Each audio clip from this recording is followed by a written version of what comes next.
Do you ever feel like you're at war with your own body? I'm sure individuals with autoimmune disorders are probably saying yes. We are all stuck in survival mode. These diseases, illnesses, and chronic pain are actually the body's way of communication. And when we can uncode what it is trying to tell us, then we can soothe it. And it can be as easy as 10 minutes or less. In this video, I'll walk you through my unmet need exercise so that we can understand what is actually stuck in your nervous system and how to fulfill it. Real quick about trauma. Trauma is just overwhelm in the body. There is a scientific way that it can process what we just experienced.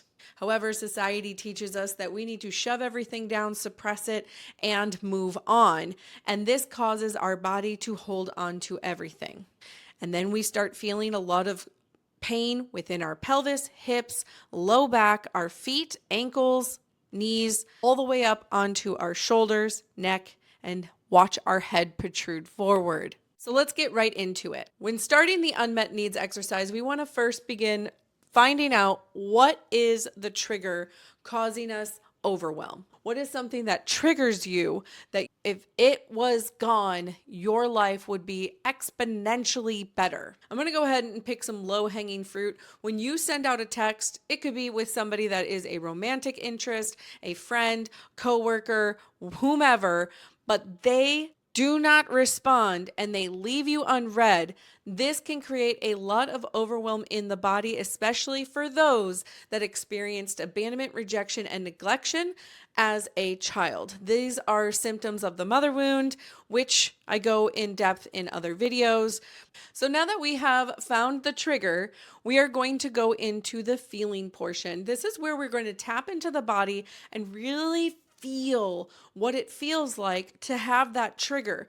Most of us are going to be on autopilot. I believe it's 80% of our day or more is in autopilot.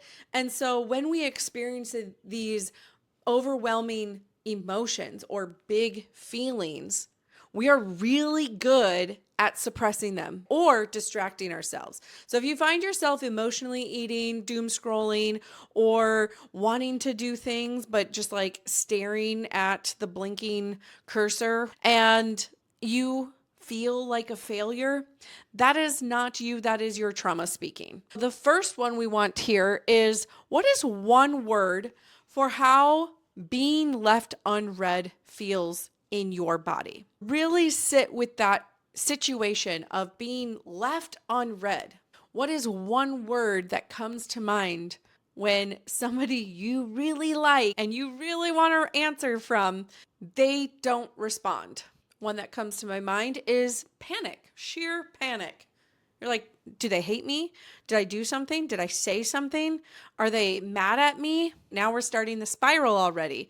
But halt that, take a deep breath. Now that we've identified the one word that being left unread makes us feel, tap into where is that word in our body. What I like to do is close my eyes, take a deep breath, and say the word once. Panic. Feel it coiling right in my diaphragm. It jumps up a little bit into my esophagus, and I feel this tight pinching in my upper back.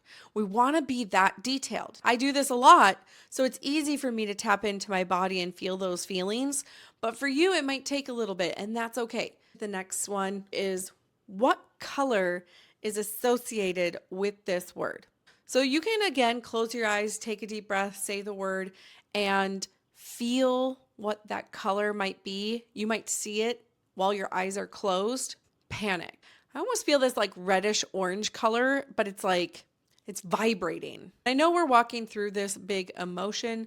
What I like to do is use the butterfly tapping exercise.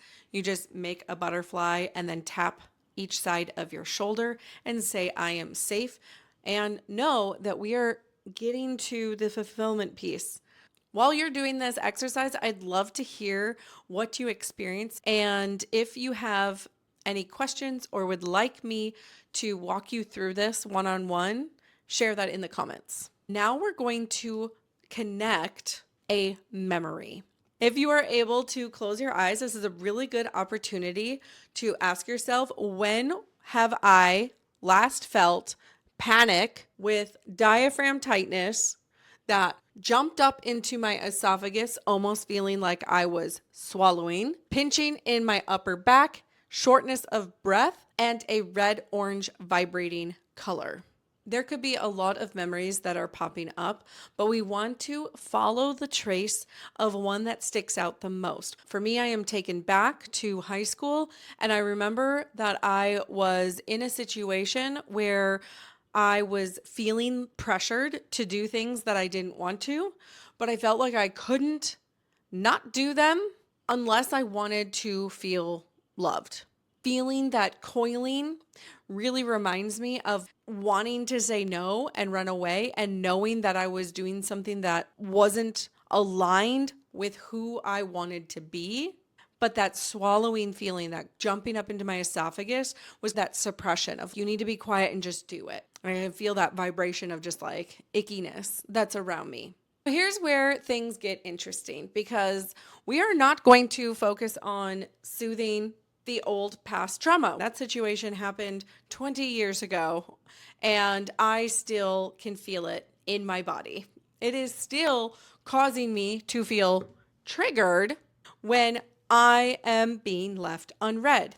Interesting, right? Our body keeps the score. So what we're going to do now is look at the unmet needs, and I work with 4: feeling seen, heard, safe, and loved. And we are going to pick the most dominant unmet need that we are experiencing from that memory. Yes, you can absolutely be experiencing all 4 of these simultaneously. However, it's similar to vampires. We want to find the original unmet need so all other unmet needs dissipate. So we want to ask ourselves, what is the need that went unmet during this situation? If I go back to that situation, I know that obviously I didn't feel seen. I definitely didn't feel heard, and I was doing it to feel loved. But in all actuality, underlining everything, I did not feel safe. So now we want to be able to fulfill the need of safety for ourselves. And how we do that is asking, how can I create safety for myself? How can I listen to myself more? How can I see my accomplishments more? How can I love myself more? And this is a fun one for me because I love to run away from safety. What do I need to feel safe in this moment? I can go ahead and do a stress reset followed up with the organ release. And then I would probably do a hot tea and go read. So it's really creating this safe environment for myself to sit in order to create safety and regulate my nervous system. This gets to be really easy. It feels really contradictory because yes, fascial reset, amazing. And if you guys have not, make sure to take my quiz. It's down in the description below. Where is my body holding unprocessed emotions? And after you take it, on the results page, you are going to see the stress reset that you can do. It's 15 minutes. It's amazing, delicious. And then the organ release, because I believe that all of the stress reset does help push out all those toxins, and the organ release is going to help like wring them out. Then hot tea is going to help soothe my nervous system because I freaking love hot tea. My favorite one is licorice root, just plain old licorice root. And then reading a book. And that feels great because I've done multiple videos today and my body obviously knows this is something that I'm going to do actually today, right now. I practice what I preach. I walked you through the exact exercise that I do to help release trauma within my body within 10 minutes or less. Again, if you have any questions, feel free to drop any comments below. Or if you did follow this and you had some great insight, I'd love to hear about that as well. Otherwise, a lot of our trauma is created within childhood and mostly from our mother. The mother wound is something that I talk about a lot, and you can learn more about it here and how it actually creates pain in your hips.